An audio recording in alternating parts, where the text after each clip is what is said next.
Sur Africa News, nous nous intéressons toujours aux questions qui méritent toute l'attention. Le Mahatma Gandhi était le brancardier de l'Empire durant la guerre des Boers, alors que l'Afrique du Sud était sous occupation britannique. C'est l'un des arguments développés par plusieurs universitaires ghanéens qui militent pour le déboulonnement d'une statue de Gandhi qui se trouve sur le site d'une université ghanéenne. Se basant sur le séjour de Gandhi en Afrique du Sud, qui a duré une vingtaine d'années et au cours duquel il a défendu les droits des Indiens, ces chercheurs ont conclu qu'il était raciste vis-à-vis des Noirs.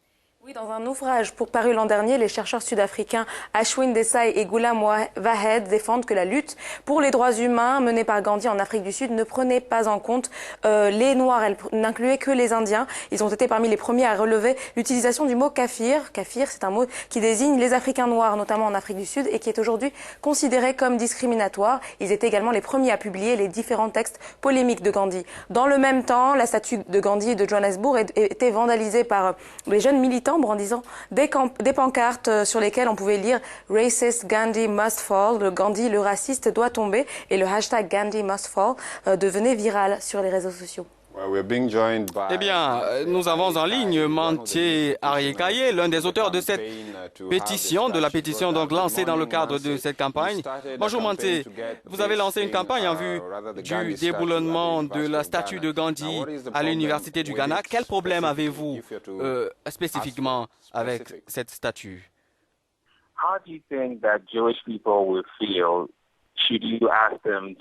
Comment pensez-vous que les Juifs se sentiraient si vous leur demandiez de mettre une statue d'Adolf Hitler au milieu de Jérusalem? Je pense que nous devons commencer par là. Nous ne pouvons pas promouvoir un individu qui s'est moqué de la lutte des Africains. Nous ne pouvons pas l'honorer ici. C'est quelqu'un qui a pensé que les Africains étaient des animaux. Pour commencer, je ne pense même pas qu'il aurait souhaité être au milieu de nous. Mais aussi, ce pays est habitué à glorifier les oppresseurs, vous le savez. Il y a une statue de Gordon Gisberg à l'hôpital universitaire Kolbu. C'était un oppresseur. Ces statues sont visibles partout dans un institut colonial, comme l'hôpital universitaire Kolbu. Nos livres d'histoire sont remplis de textes qui glorifient nos oppresseurs. Et la statue de Gandhi à l'université du Ghana est, à mon avis, la dernière chose de ce genre que nous puissions accepter. Il n'est pas possible que ceux qui pensaient que les Africains étaient des animaux ou qui ont à plusieurs reprises raillé la lutte des Africains soient célébrés alors qu'aucun des héros et héroïnes locaux n'a été distingué de la sorte dans cette université. Qu'en est-il des autres? Qu'en est-il des gens tels que Kwame Nkrumah, qui a été à l'origine même de cette université? Pourquoi pas lui? Nous ne pouvons pas honorer nos propres personnages, mais nous cherchons constamment l'approbation de l'extérieur. Manthé,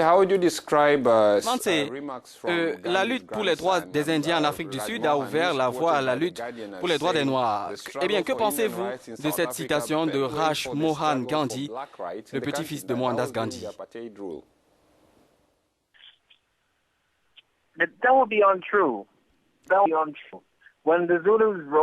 ne serait pas vrai. Quand les Zoulous se sont soulevés contre la domination britannique en Afrique du Sud, Gandhi a combattu aux côtés des Britanniques.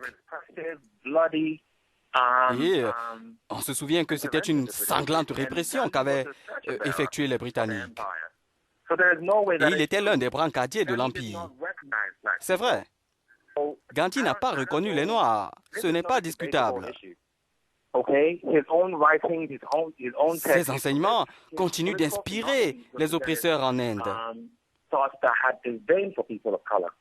Even in his country, Gandhi's own teachings continue to inspire repression against the Dalits, the so-called untouchables in India. Gandhi institutionalized that. Gandhi a contribué à institutionnaliser cette répression en Inde. Et puis, dans ses textes, vous pouvez voir qu'il soutient l'esclavage.